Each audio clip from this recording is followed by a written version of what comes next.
après avoir ordonné l'arrêt immédiat des activités des sociétés illégales de placement à risque, et sommé ces dernières de rembourser leurs clients. Le ministère de l'Économie et des Finances va maintenant suivre de près ces opérations. À travers un arrêté pris il y a quelques jours, Sani Yahya a annoncé la création d'un comité chargé de faire le suivi des remboursements aux investisseurs et adhérents.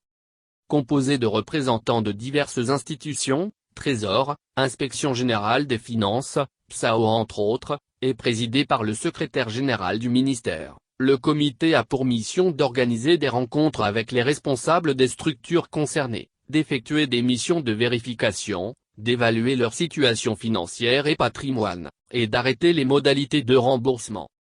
Un rapport mensuel sera produit au ministre de l'Économie sur les actions entreprises ou envisagées, les résultats obtenus ou attendus, et les difficultés rencontrées. Cette décision fait suite à un précédent communiqué du ministre Sani Yahya, qui sommait ces entreprises à mettre fin à leurs activités.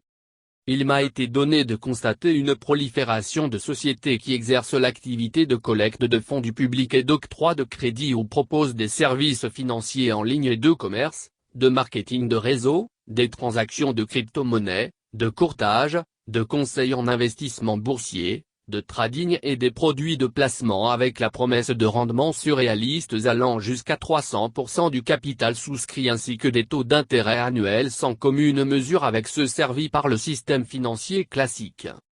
Il s'agit, entre autres, de Global Trade Corporation SAS, KCSP Kif Togo Sari, Prosperity Investment Corporation, PIC, S.A, la société de négoce et de courtage en banque, SNCB, Leader Bureau Chimal Serui Group Togo, Alliance in Motion Global, Chi Centurinu, CNE, J Global Capital International S.A.U, Tiens, Timex Trading, Aladdin Group, Petronpet Togo, Black Empire, Iglyph International, Global Building Investment Trade, Globit, Global Investment Trading, l'IEP Limal.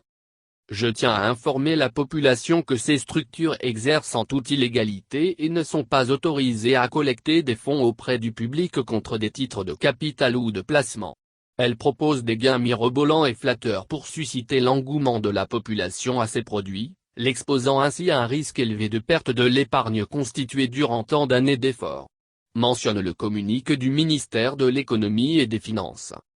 Pour rappel, des sociétés illégales de placement à haut risque avaient subitement proliféré il y a quelques mois sur le territoire, collectant des centaines de millions FECFA auprès des citoyens contre des promesses de gains excessives. Une vingtaine d'entre elles ont depuis lors été fermées.